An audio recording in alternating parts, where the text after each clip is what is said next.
4 years, Meghan Markle seemed convinced that Hollywood still viewed her as royalty in exile, the glamorous outsider who had escaped palace walls and would eventually reclaim the spotlight on her own terms.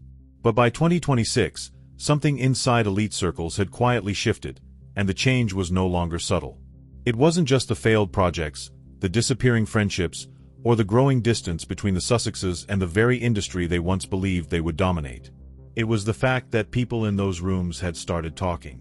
And nowhere was that shift more brutally exposed than during a private Hollywood dinner party where Meghan reportedly arrived determined to become the center of attention, only to leave before the real guest of honor even walked through the front door. The strange part is that this pattern did not begin in California. Long before Montecito, long before Netflix tension, long before industry whispers started following the couple from event to event, there were already signs that Meghan operated by a very specific instinct. An instinct that people around her noticed early, even inside the most image-conscious institution on Earth. The year was 2018, and the occasion was Prince Louis's christening. The royal family understood the assignment immediately. Soft cream tones, pale blue, muted whites. It was coordinated without needing to be announced because that is how royal events work. Nobody verbally tells people not to overshadow the occasion. The expectation already exists. And then Meghan arrived wearing olive green. Not a subtle muted shade hidden in the background. A fully saturated tone that instantly separated her visually from everyone else in every single photograph taken that day. Row after row of pale royal tones suddenly interrupted by one figure standing out at the visual center of the frame. That mattered because royal dressing is never random. Especially not for someone who had access to palace advisors, elite stylists, and constant guidance about presentation. Every outfit inside that institution communicates hierarchy, mood, symbolism, and restraint. Which meant the choice itself immediately triggered discussion because people started asking the same question. Was this another attempt to redirect attention? That question would eventually follow Meghan everywhere. And what made the situation more revealing was not simply the dress itself, but the pattern underneath it. Even in those early royal years, Meghan appeared to carry one consistent instinct into every room she entered. Be the person people look at first. Sometimes that instinct worked for her. But Hollywood operates very differently from royal celebrity culture. In royal life, titles create automatic gravity. In Hollywood, relevance must constantly be negotiated, protected, and earned through relationships. The people controlling the room are often invisible to the public, and violating those social rules can quietly destroy reputations much faster than most outsiders realize. Which brings us to one of the most talked about celebrity events of the past year. Kris Jenner's birthday celebration was never designed to be a normal party. It was a carefully engineered Hollywood power gathering hosted by some of the most connected names in entertainment. Cameras lined the entrance. Paparazzi documented every arrival. Every guest understood the assignment before stepping out of the car. Visibility was the currency of the evening. And Meghan wanted in. She arrived smiling beside Prince Harry, posed for photographs alongside Kris Jenner and Kim Kardashian, and appeared completely comfortable participating in the publicity machine surrounding the event. But according to reports circulating afterward, things allegedly changed once certain images began spreading online. One photograph in particular became awkward almost immediately because Harry appeared distracted during the shot, with online critics obsessively zooming in and mocking where his attention seemed to be directed. Within hours, stories surfaced claiming Meghan wanted some of the images removed. Now whether every detail of those reports was accurate almost became irrelevant because the reaction itself exposed something larger about how Hollywood insiders were beginning to interpret the couple. You cannot willingly participate in a Kardashian-style publicity ecosystem and then suddenly attempt to renegotiate control once the photos stop serving your image. That world does not operate on royal protection. The cameras are the product. And insiders noticed what they considered a growing pattern emerging around Meghan. Enter high-status rooms, embrace publicity when useful, then attempt to tightly manage the narrative afterward if public reaction turns uncomfortable. But even that controversy ended up becoming only a warm-up for what happened next. Because months later, inside a far more exclusive Hollywood gathering connected to Netflix executive circles, Meghan reportedly walked into a room where every guest had already been given one very specific instruction regarding what to wear. Black and white only. Simple. Elegant. Controlled. There was only supposed to be one person wearing color that evening. And according to multiple accounts, Meghan arrived in bright chartreuse green, the exact signature shade publicly associated with Carey Mulligan throughout the promotional campaign for the Netflix series being celebrated that night. The moment she walked into that room, people noticed immediately. And by the end of the evening, the whispers surrounding the Sussexes inside Hollywood would become impossible to ignore. By the time Meghan Markle entered that Netflix-connected dinner party in Montecito, the atmosphere around her in Hollywood had already become complicated. Publicly, the Sussex brand still carried prestige. The titles still opened doors. The photographs still generated headlines. But privately, inside elite entertainment circles, another conversation had quietly started taking shape, one centered around reputation, social awareness, and whether Meghan truly understood how these rooms actually worked. Because Hollywood power operates on invisible rules. And according to people familiar with that evening, Meghan broke one of the biggest rules possible before the real guest of honor had even arrived. The event itself was designed as an intimate celebration surrounding the success of Beef Season 2 and especially its leading star, Carey Mulligan. The visual concept had reportedly been planned carefully in advance. Every guest was asked to wear black and white so that when Carey entered the room later in the evening, she alone would stand out in color. That color was chartreuse. Carey had been wearing variations of that exact shade throughout the entire promotional campaign for the show. Fashion reporters had noticed it. Stylists had noticed it. Publicists certainly noticed it. In Hollywood, coordinated visual branding is never accidental. Entire campaigns are built around those details. And then Meghan arrived wearing the same vivid chartreuse green. Not similar, not close. The same attention-grabbing color tied directly to the woman the evening was actually supposed to celebrate. The room reportedly froze almost immediately because everybody understood what the visual clash meant. Suddenly, instead of one focal point, there were now two. Worse, one of them was a former royal whose mere presence already threatened to dominate media coverage regardless of the event's original purpose. That is where the situation allegedly started spiraling. Because to many observers, the dress itself felt impossible to dismiss as coincidence. Meghan had spent years carefully managing her image, demanding flattering photographs, controlling public optics, and cultivating a hyper-calculated visual identity. People who operate with that level of precision rarely make accidental wardrobe choices at high-profile celebrity gatherings, which meant Hollywood insiders immediately began interpreting the move symbolically. Once again, the conversation became less about fashion and more about intention. Was she trying to redirect attention? Was she trying to insert herself into the narrative surrounding the show? Or was this another example of Meghan entering a room and instinctively positioning herself where cameras would naturally gravitate? The problem is that Hollywood remembers these moments. And unlike royal life, where institutions protect reputations aggressively, Hollywood quietly punishes people through exclusion. Invitations become slower, calls stop coming, smiles remain polite, but the energy changes. According to multiple reports, tension inside the party became even more uncomfortable once Meghan began interacting heavily with Ted Sarandos's wife, Nicole Avant. That detail matters enormously, because in elite Hollywood culture, the spouse of the executive often carries just as much social influence as the executive himself. Meghan allegedly understood that immediately and reportedly focused much of her attention toward Nicole throughout the evening. Photographs from the party later showed Meghan holding her hand, leaning close, embracing her repeatedly, and presenting an image of warmth and closeness that many online observers later described as strangely forced. And this is where the evening reportedly became deeply awkward. Multiple accounts claimed Nicole's body language told a completely different story from the one Meghan appeared determined to project publicly. There was little reciprocal enthusiasm, little natural warmth. In several photographs, Nicole appeared visibly stiff, half turned away, almost enduring the interaction rather than participating in it. But Meghan allegedly continued pushing forward anyway, because the photographs themselves seemed to matter more than the comfort level behind them.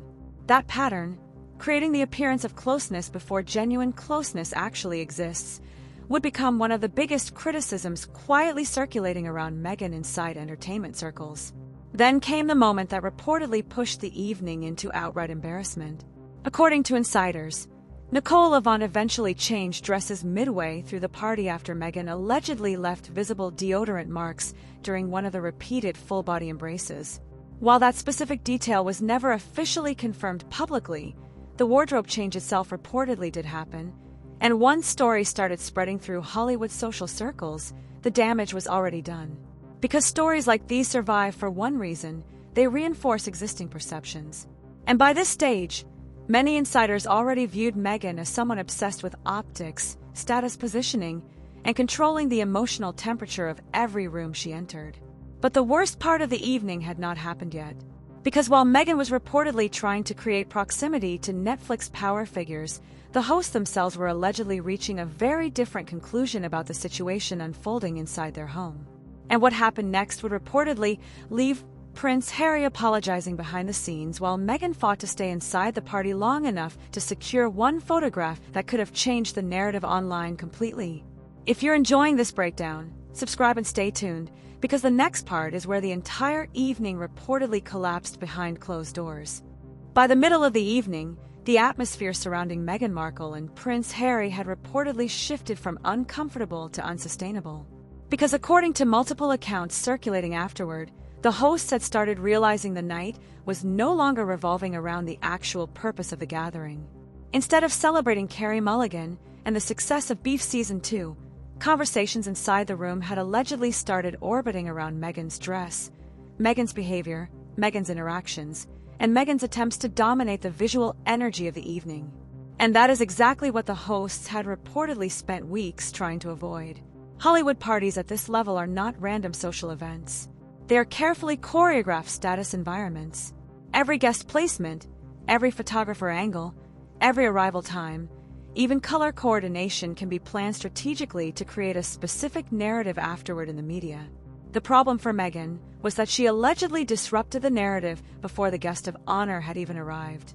And then came the detail that reportedly pushed the hosts over the edge. According to insiders, Meghan became increasingly determined to secure a photograph with Carey Mulligan once she learned Carey would be arriving later for the formal portion of the celebration. Not a private conversation, not an introduction behind closed doors. A photograph.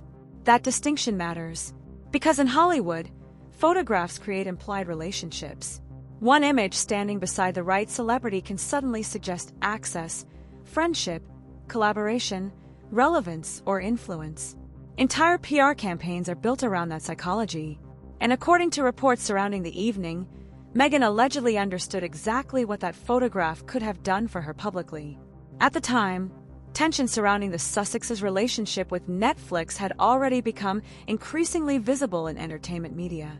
Industry stories questioning the value of their partnership were circulating aggressively. Executives were reportedly growing frustrated. The glamour surrounding the couple no longer felt untouchable, which meant a carefully timed photograph beside Carey Mulligan, one of the most respected actresses attached to a successful Netflix project, could subtly help project the image that Meghan still belonged inside that elite creative circle. But according to multiple reports, the hosts allegedly decided they did not want that happening. And that is where the evening reportedly collapsed completely. Sources claimed Meghan and Harry were directly asked to leave before Carey Mulligan arrived. Not later in the night, not after the event ended, before the guest of honor even entered the room. That single detail became devastating inside Hollywood circles because it instantly transformed the narrative surrounding the entire evening. A former prince of the British royal family and his wife had reportedly become such a distraction that the hosts felt the celebration itself could not properly continue while they remained there. That is not a normal social embarrassment. That is social removal. And according to accounts shared afterward, Meghan allegedly pushed back when informed they needed to go. She reportedly did not want to leave because she still hoped to secure the Carey Mulligan photo opportunity before the evening ended. But the request stood.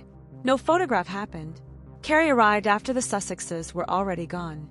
And suddenly the story spreading through Hollywood was no longer about a glamorous celebrity appearance. It was about a couple being quietly removed from an elite gathering before the actual star could safely enter without attention being redirected. The symbolism of that moment became brutal. For years, Harry and Meghan had attempted to position themselves as global power players who transcended royal life and entered a new world of influence among Hollywood elites. But this incident reportedly exposed something very different happening behind the scenes. Tolerance instead of enthusiasm, politeness instead of acceptance, access without true belonging. And perhaps the saddest detail in the entire story involved Harry himself. Because according to several reports circulating afterward, Harry allegedly spent part of the evening apologizing privately to Ted Sarandos for the disruption surrounding Meghan's behavior and the wardrobe controversy. Think about how extraordinary that image really is. A man once fifth in line to the British throne reportedly standing inside a Montecito mansion apologizing to a Hollywood executive because of the social fallout created during a celebrity dinner party. That moment symbolized just how dramatically the Sussex narrative had shifted by 2026. Not upward, downward. And once the couple left, the damage allegedly continued getting worse online. Because by the next morning, Internet observers started noticing something unusual happening to the photographic record of the evening itself. Images began quietly disappearing. Certain candid photographs vanished from circulation. Others reportedly became unavailable entirely. Only a handful of carefully composed images seemed to remain. And for critics, that raised an even bigger question.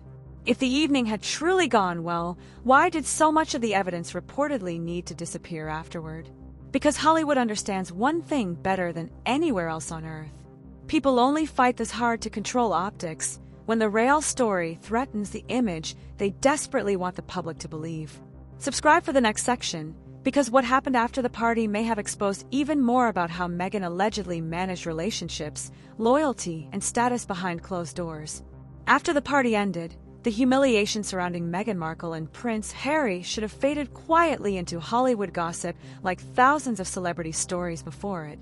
But according to critics and online observers, something happened the next morning that only intensified the controversy surrounding the entire evening. The photographs started disappearing. Not all at once, not dramatically, quietly, gradually. One image gone here, another unavailable there. Candid group shots reportedly vanished from archives, while only a small collection of polished, carefully composed photographs seemed to survive online circulation. The remaining images all carried the same controlled message. Harry and Meghan smiling warmly beside Ted Sarandos and Nicole Avant, looking relaxed, welcomed, connected. At first glance, those photos appeared harmless. But critics immediately noticed what was missing. The awkward body language. The visual tension created by Meghan's chartreuse dress, standing against a room reportedly designed around black and white styling. The strained expressions that several online commentators later described as forced or manic. The images that survived allegedly supported the Sussex narrative. The images that disappeared allegedly contradicted it. And that distinction became devastating because it reinforced one criticism that had followed Meghan for years. The idea that she was constantly attempting to manage reality after the fact instead of allowing moments to exist naturally. In Hollywood, perception is everything. But overcorrection can sometimes reveal more insecurity than the original problem itself. Because people started asking an uncomfortable question. If the evening truly went smoothly, why remove anything at all? Confident celebrities usually allow party photos to circulate freely because awkward moments disappear naturally within the endless flood of entertainment news. But when photographs allegedly start vanishing selectively, observers begin assuming there must have been something damaging inside the images themselves. And once that suspicion takes hold, public imagination becomes impossible to control. Suddenly, the internet was not just discussing the dress anymore. People were analyzing facial expressions, body positioning, smiles, eye contact. Every tiny interaction inside those surviving photographs became part of a much larger narrative about Hollywood rejection, desperation, and image management. But according to critics, the most revealing story from this period did not happen at the party itself. It happened on an airplane. Because around the same time, another story began circulating involving Meghan and one of the people once considered part of her closest inner circle, longtime makeup artist Daniel Martin. Publicly, Meghan had often projected warmth, loyalty, and emotional closeness with the people around her. She frequently described friends as family. Her public interactions leaned heavily on affection, intimacy, and emotional language. That image became a core part of her brand. But critics argue that behind the scenes, those relationships often appeared highly conditional. According to reports discussed online, Meghan and Daniel traveled together for a major Balenciaga-related event. Meghan reportedly flew first class. Daniel allegedly flew coach. Now on its own, maybe that sounds minor. Celebrities travel differently all the time. Logistics vary. Schedules vary. But critics seized on the symbolism immediately because Daniel had long been presented publicly as one of Meghan's closest confidants, someone repeatedly described as deeply loyal and emotionally important within her circle. And yet the seating arrangement allegedly communicated something else entirely. Hierarchy, status assignment, distance disguised as friendship. What made the story even more damaging for Meghan's critics was what reportedly happened afterward. Over time, Daniel allegedly appeared to drift further from her public orbit altogether, fueling even more speculation that Meghan's relationships often revolved around usefulness, proximity, and image rather than genuine long-term loyalty.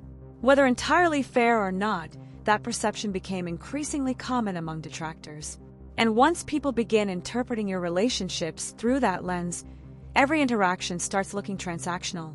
Suddenly, the repeated hand-holding at parties feels strategic, the public hugs feel performative, the emotional language feels rehearsed. Even the gift baskets reportedly sent after awkward social encounters begin looking less like kindness and more like damage control. That was the larger problem emerging around Meghan by this stage. It was no longer just one controversy. It was accumulation. One uncomfortable story stacking on top of another until a much darker Hollywood narrative started forming around the Sussex brand itself. A narrative suggesting that behind the carefully controlled public image existed growing insecurity, shrinking influence, and a desperate need to remain attached to elite relevance at all costs. And perhaps most damaging of all was the growing perception that Harry himself looked exhausted by the constant management surrounding those situations. In several discussions online after the Netflix party, commentators repeatedly pointed out how drained Harry appeared in photographs from the event. Less like a confident prince rebuilding a new empire in California, and more like someone trapped cleaning up social fallout he could no longer control. That image lingered, because people can forgive arrogance. Hollywood even rewards ambition. But desperation? That is the one thing elite circles detect instantly. And according to critics, by 2026, desperation had started becoming impossible to hide. Subscribe now, because in the final section, we break down why many royal watchers believe these Hollywood controversies marked the moment Meghan's celebrity reinvention officially began collapsing in public view. In the end, what made the Hollywood backlash surrounding Meghan Markle so damaging was not any single incident by itself. Not the chartreuse dress, not the awkward photographs, not the reports of tension at celebrity parties. Hollywood has survived far bigger scandals than social embarrassment. The real damage came from repetition. Because by 2026, critics believed they were no longer watching isolated moments. They believed they were watching a pattern unfold in real time. And patterns are what destroy reputations in elite circles. One uncomfortable interaction can be dismissed. Two incidents can be blamed on bad reporting.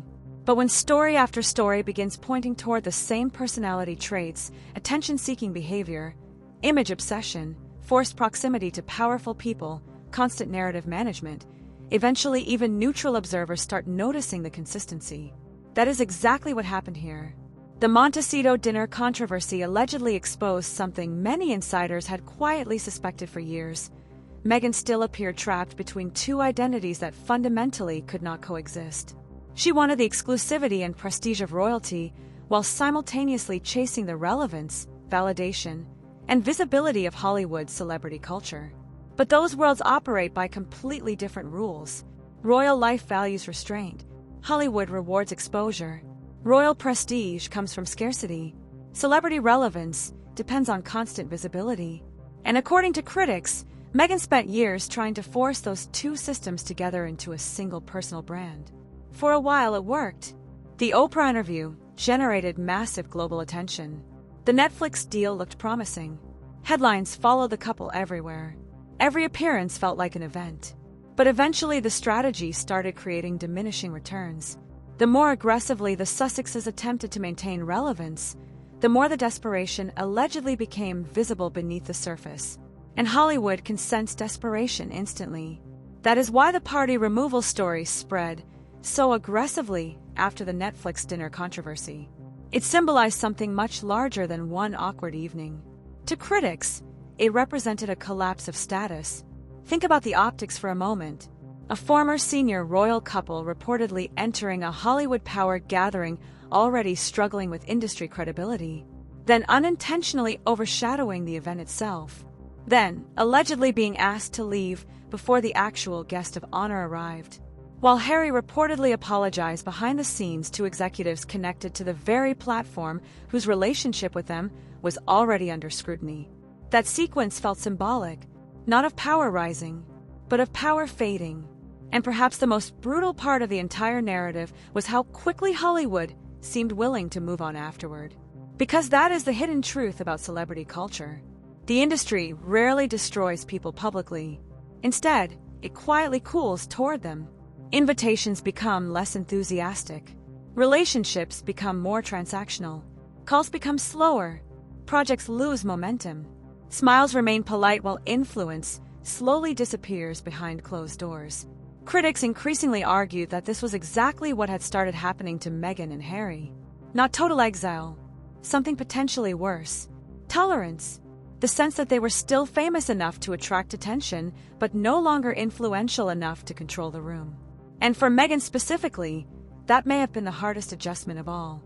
Because throughout her public life, she often appeared deeply aware of optics, hierarchy, and perception. She understood cameras instinctively. She understood branding. She understood how emotional storytelling could shape public sympathy. But according to critics, she struggled with one thing Hollywood values more than almost anything else: social calibration. Knowing when to pull back. Knowing when a room belongs to someone else. Knowing when visibility starts turning into overexposure. That criticism surfaced again and again throughout these controversies. The christening outfit, the Kardashian photo complaints, the repeated hand-holding and forced closeness at elite gatherings, the alleged attempt to secure a Carey Mulligan photograph before being removed from the event, the disappearing Getty images afterward. Individually, each moment might seem survivable. Together, they painted a narrative that became increasingly difficult for the Sussexes to escape. And perhaps that is why the Montecito story resonated so strongly online. Because beneath all the celebrity gossip and Hollywood drama sat a much more human question. What happens when someone spends years trying to control every image, every narrative, every room, and slowly realizes the audience is starting to see the performance itself? By 2026, many royal watchers believe that realization had already started happening. Not inside Buckingham Palace, inside Hollywood. And if the stories surrounding these parties are even partially accurate, then the real tragedy for Meghan may not be that Hollywood rejected her entirely. It may be that Hollywood finally understood her too clearly. What do you think?